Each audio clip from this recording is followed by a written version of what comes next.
Good morning everyone. बेटा class live हो तो गई अब। मैं बेटा अभी ठीक नहीं हूँ, प्रॉपर फीवर है, इसीलिए आपकी क्लासेस नहीं हो रही थी। लेकिन आपके केमिस्ट्री के सिलेबस में ज़्यादा बचा कुछ नहीं है, अगली क्लास में कंप्लीट हो जाएगी आपका। ठीक है ना? वॉइस क्लियर नहीं है, 1 मिनट रुकना बेटा।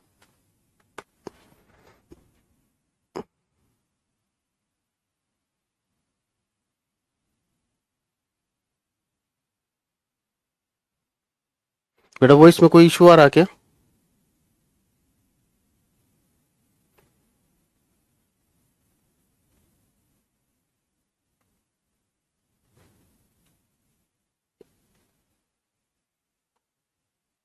Just wait a minute.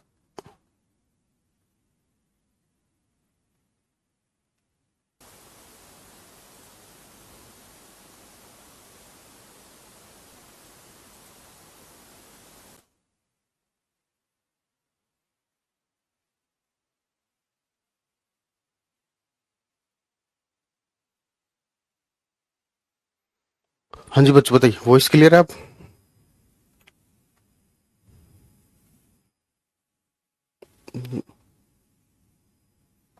चलिए वॉइस ठीक है, आगे बढ़ते हैं।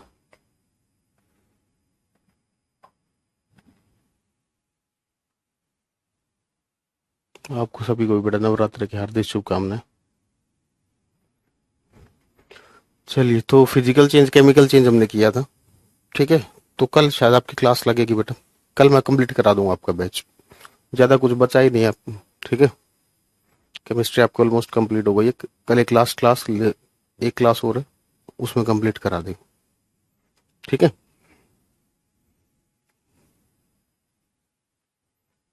चलिए बेटा, तो बर्निंग ऑफ कैंडल के बारे में देखते हैं।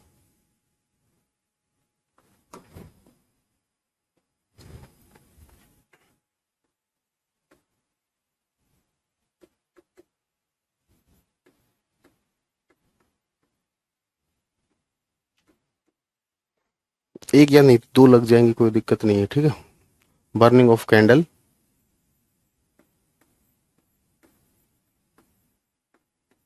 मोमबत्ती का जलना।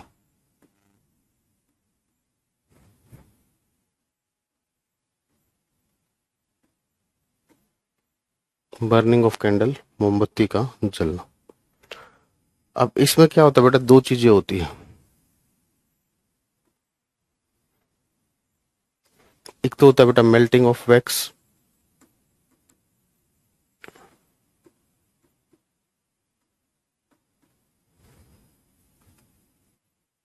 मोम का पिघलना।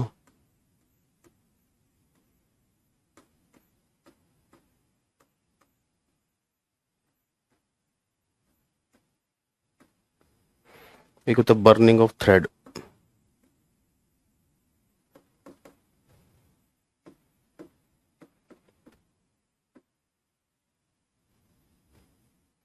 धागे का जलना।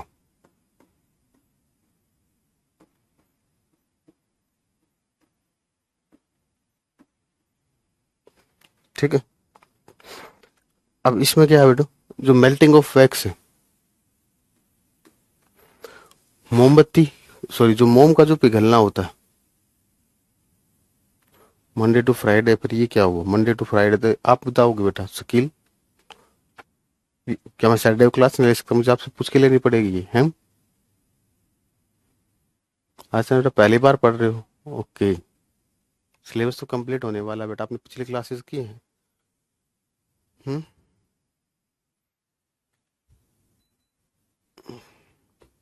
चलिए। हाँ जी, मोमबत्ती का ये जो मोम पिघलता है बेटा, ये किस चेंज में आएगा? मोम को हमने पिघला दिया, ये वापस सॉलिड फॉर्म में कन्वर्ट हो जाएगा। हो जाएगा। तो ये कैसा चेंज होगा बेटा? ये होगा फिजिकल चेंज।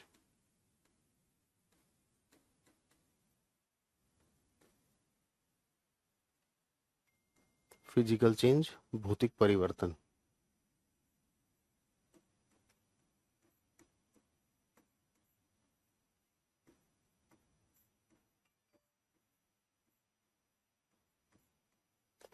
और जो धागा है बेटा, जो थ्रेड है, वो एक बार जल गया, जल गया, वो दोबारा नहीं आएगा। ठीक है ना? एक बार जो धागा था वो जल गया, मोमबत्ती में देखो, मोमबत्ती जो मोम पिघलता है उसको तो हम वापस प्राप्त कर सकते हैं, ठीक है ना। लेकिन जो धागा जो जल गया, क्या उसे दोबारा प्राप्त कर सकते हैं? नहीं कर सकते। यानी कि ये तो रिवर्सिबल था, ये रिवर्सिबल नहीं है, ठीक है। तो ये क्या कहलाएगा आपका? Chemical change.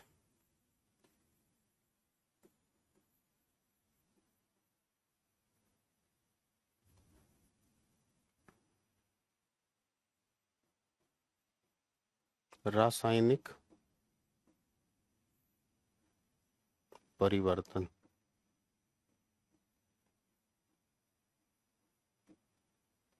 ठीक है, नोट करके डन लिखिए बेटा।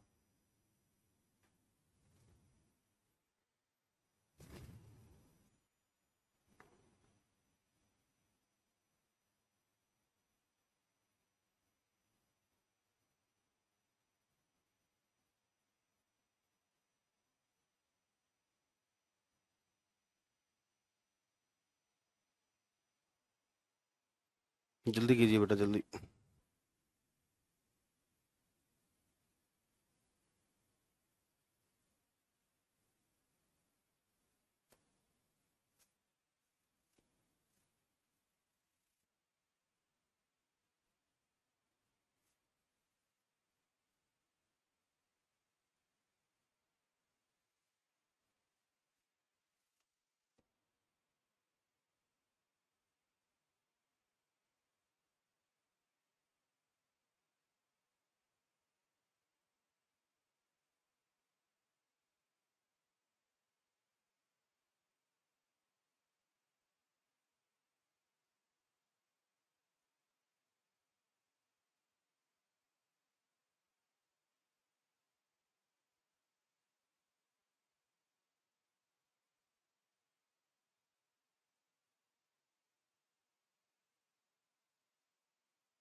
चलिए, पहला स्लाइड था बेटा सुरुचि, अब नेक्स्ट आगे देखिए। अब एक बार मैटर के बारे में मैं आपको उसके बाद बताओ, सॉलिड लिक्विड गैस। ठीक है, मैटर के हमारे वैसे तो 5 स्टेट्स होती हैं, लेकिन आपको 3 पढ़नी है, सॉलिड लिक्विड गैस। ठीक है, तो ये आप पढ़ाने की जरूरत है, ये पढ़ाने की जरूरत है। ओहो सॉरी रितु बेटा, मेरी तबीयत ही खराब थी इसलिए मैं बोल ही नहीं पाया। आप लोग भी तो बेटा हेल्प डेस्क नंबर पर फोन फोन कर बोल दीजिए ना कि बैच में आपके नोट्स अपलोड कर देंगे वो। आप हेल्प डेस्क नंबर पर कॉल कर दीजिए, जब तक अपलोड ना हो उनको परेशान रखिए, कॉल करते रहिए। डेली एक दो बच्चा फोन कर दे बस, डल जाएंगे नोट्स। क्योंकि मेरी तो तबीयत खराब थी बेटा, आज बड़ी मुश्किल से क्लास ली। अरे मूर्ख हो ये, 1 मिनट देखिए, एक काम करते हैं, इसको थोड़ा टेबल की फॉर्म में बना लेते हैं।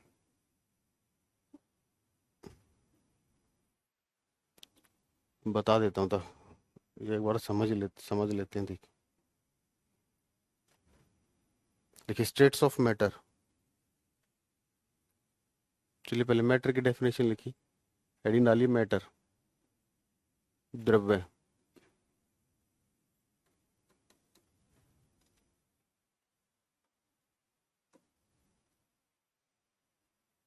मैटर किसे बोलते हैं बेटा? मैटर किसे बोलते हैं? कोई भी सब्सटेंस जिसका मास हो और वॉल्यूम हो, ठीक है ना। कोई भी सब्सटेंस जिसका मास और वॉल्यूम होता है, मीन्स जो जगह भी घेरती है, कोई भी वस्तु, कोई भी चीज, कुछ भी जो जगह घेरती हो या और जिसका कुछ ना कुछ द्रव्यमान हो, ऐसी चीज को हम क्या बोलते हैं बेटा? मैटर बोलते हैं। क्या बोलते हैं? मैटर बोलते हैं। लिखोगे, सेकंड स्लाइड है ये। एनीथिंग हैविंग,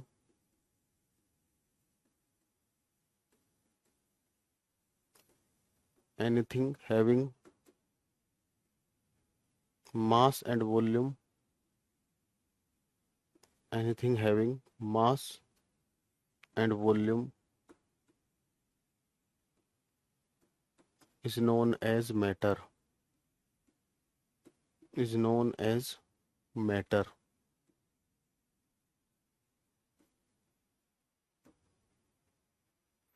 कुछ भी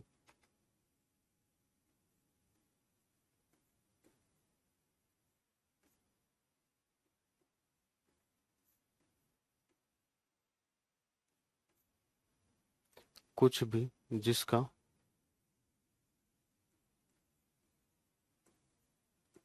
द्रव्यमान, कुछ भी जिसका द्रव्यमान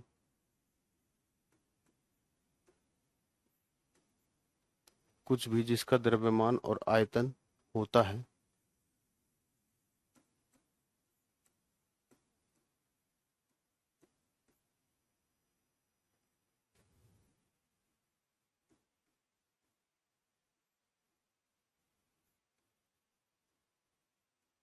द्रव्य कहलाता है।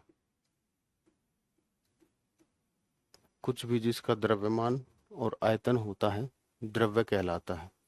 जैसे एग्जाम्पल की बात करें बेटा, टेबल है, टेबल का मास भी होता है, वॉल्यूम भी होता है। चेयर है, मास भी होता है, वॉल्यूम भी होता है। ठीक है,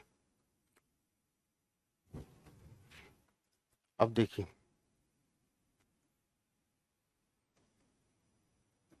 नोट में लिखवा रहा हूं।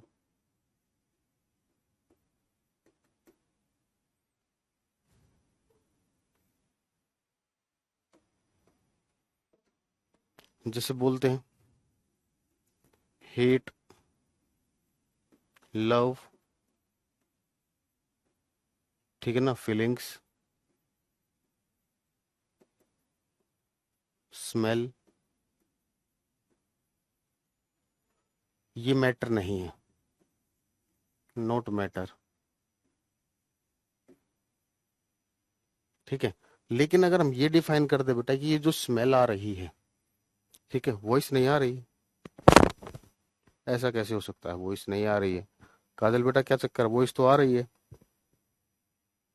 हाँ जी बच्चों,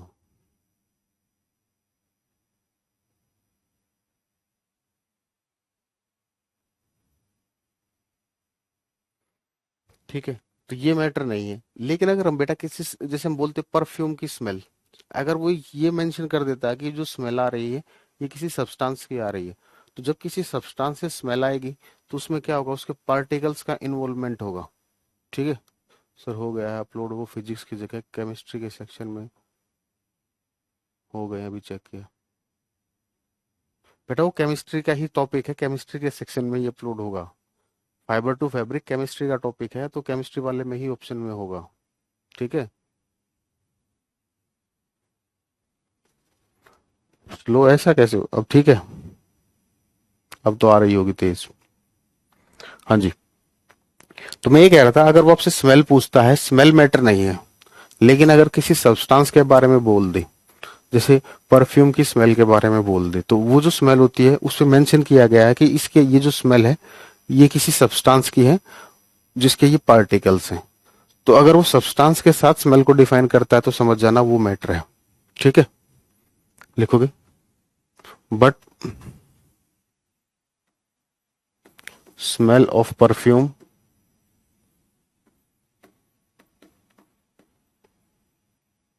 but smell of perfume is a matter.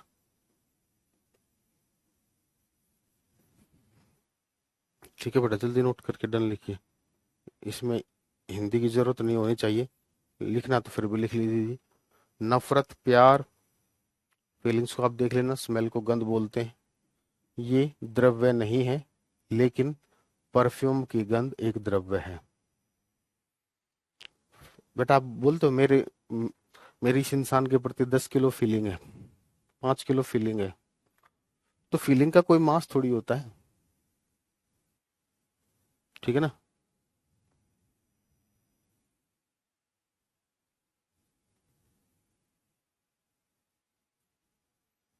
अब स्टेट्स ऑफ मैटर,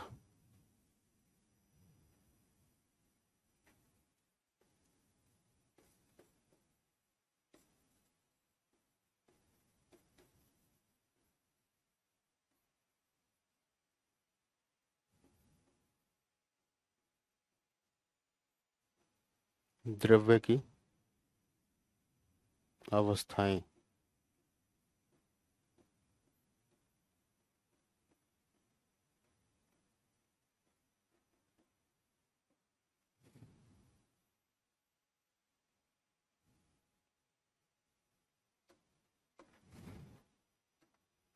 तीन होती है बेटा, आप सबको पता है।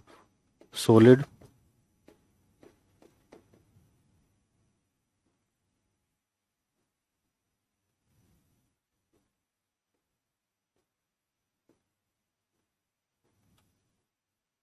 इस तरह का अरेंजमेंट जो होगा वो सॉलिड में होगा बेटा।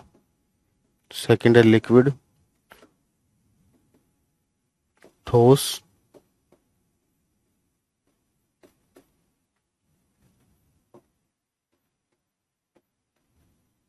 तरल,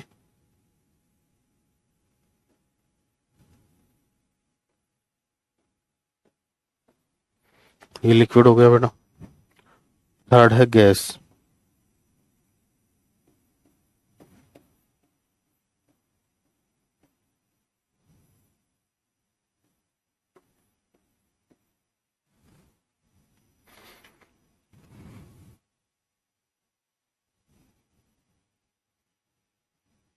हाँ, फीलिंग्स, भावना।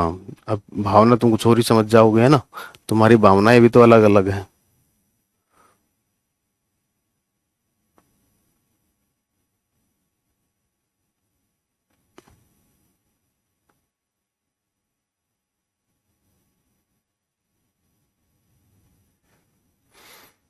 अब एक बार समझाऊंगा बेटा, ध्यान से सुन लेना और लिखवाऊंगा बस।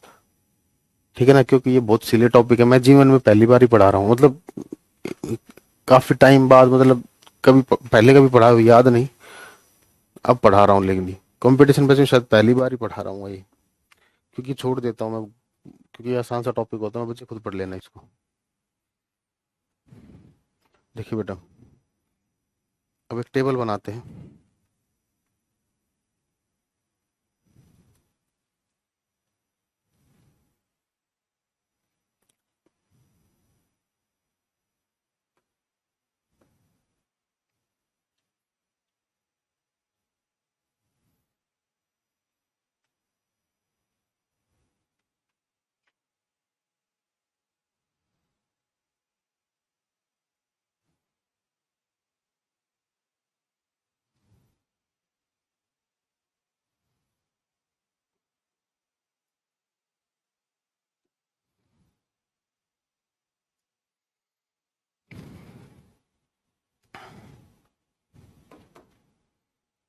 यहाँ पर लिख देते हैं बेटा, प्रॉपर्टी।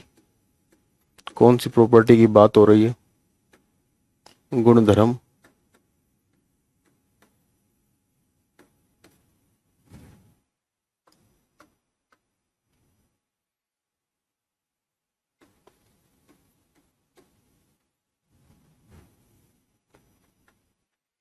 सॉलिड,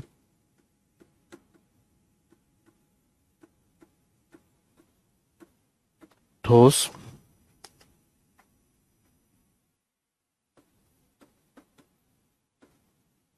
लिक्विड,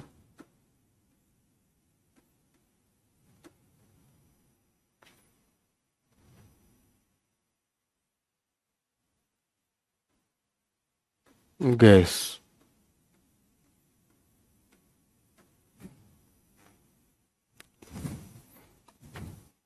सबसे पहली प्रॉपर्टी देख, बात करते हैं बेटा, शेप।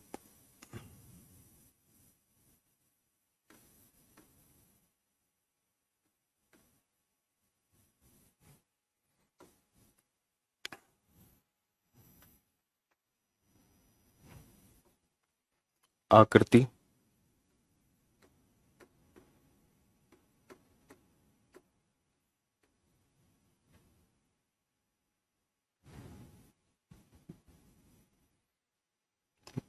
वॉल्यूम, आयतन,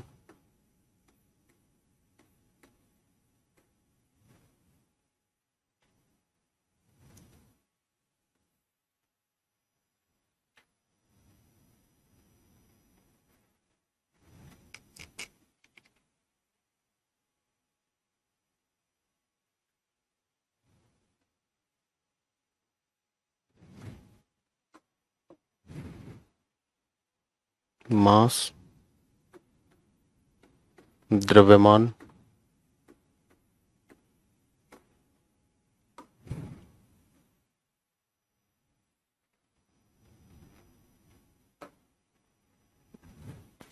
inter particle force,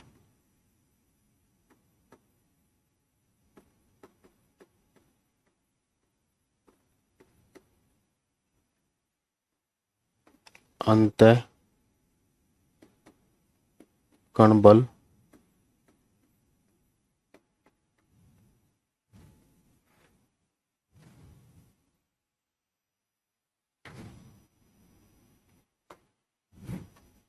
density,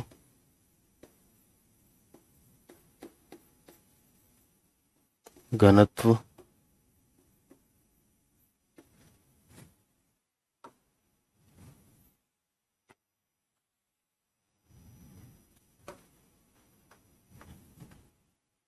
last compressibility.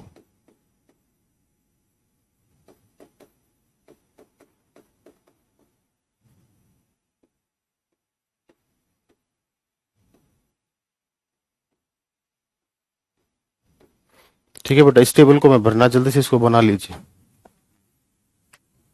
जल्दी से इस टेबल को बना लीजिए।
ठीक है, अब देखिए बेटा, सॉलिड जो होती है, इनकी जो आकृति होती है वो फिक्स होती है, डेफिनेट होती है, निश्चित होती है।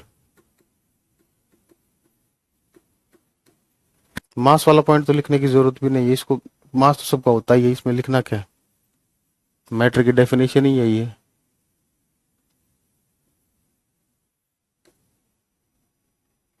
ठीक है, तो सॉलिड की डेफिनेट शेप होती है, लिक्विड की डेफिनेट नहीं होती, गैस की कोई डेफिनेट शेप नहीं होती। ठीक है, वॉल्यूम डेफिनेट की बात करें, सॉलिड का वॉल्यूम डेफिनेट होता है बेटा, इनका फिक्स्ड वॉल्यूम होता है। ठीक है ना, इनका क्या होता है, फिक्स्ड वॉल्यूम होता है, तो ये डेफिनेट होता है। लिक्विड का वॉल्यूम डेफिनेट नहीं होता, गैस का वॉल्यूम डेफिनेट नहीं होता। ठीक है, समझ लेना पहले इसको। अब इंटर पार्टिकल फोर्स किसके, कौन मैटर के कौन से स्टेट के पार्टिकलों के बीच सबसे शक्तिशाली बल होता है। सॉलिड के बीच जो पार्टिकल्स होते हैं बेटा, सॉलिड्स के जो पार्टिकल होते हैं बिल्कुल पास पास होते हैं, इनके बीच का जो फोर्स होता है वो सबसे स्ट्रॉन्गेस्ट होता है। लिक्विड में उससे कम होगा और गैस में सबसे कम होगा, तो इंटर पार्टिकल फोर्स स्ट्रॉन्गेस्ट होगा, यहां पर सबसे शक्तिशाली होगा।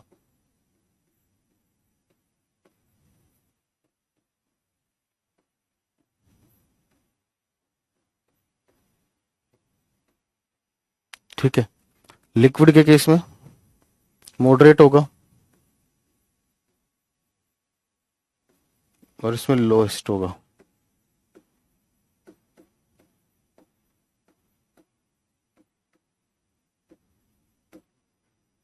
डेंसिटी सबसे ज्यादा किसकी होगी बेटा, सॉलिड की डेंसिटी सबसे ज्यादा होती है, हाईएस्ट, अधिकतम।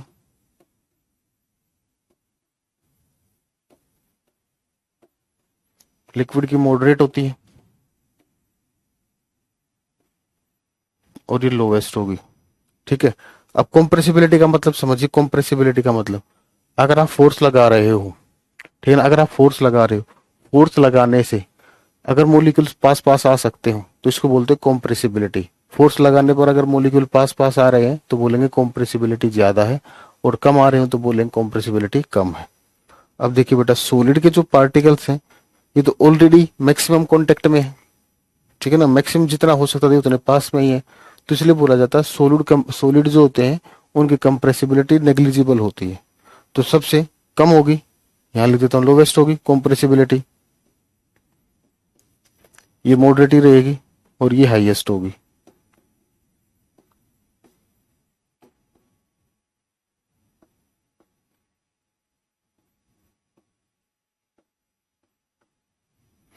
मास लिखा है तो इसको टिक टिक कर दो, बस मास होता है सभी का, ये मतलब है।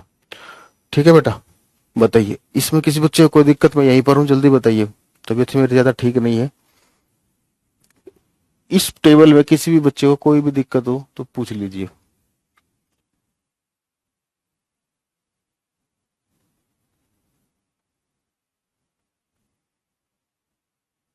एक मिनट बेटा, एक मिनट, एक मिनट, एक मिनट।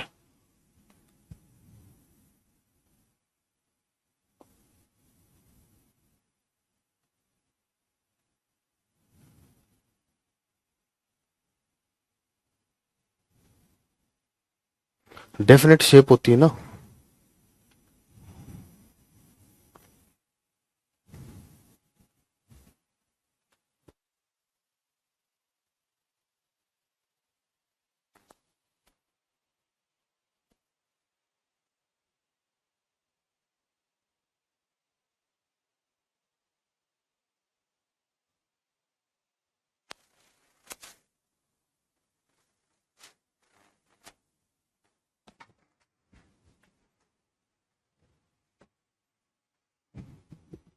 हाँ जी बेटा।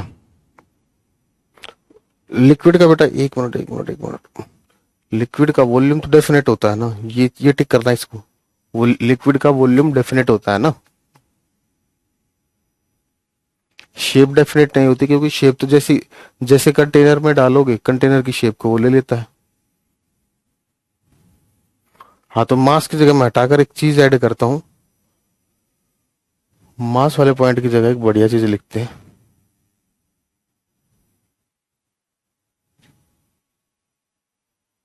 Container filling.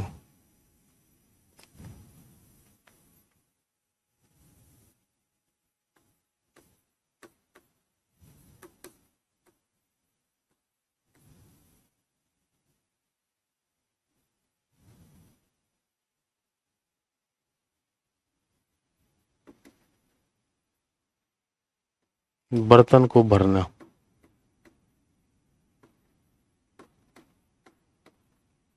किसी बर्तन में अगर हम सॉलिड डाल दें, कोई बर्तन है, ठीक है, खाली बर्तन है, हम उसको भरना चाहते हैं, मीन्स बर्तन के अंदर का जो भी खाली स्पेस है उस पे हर जगह उसको हम भरना चाहते हैं।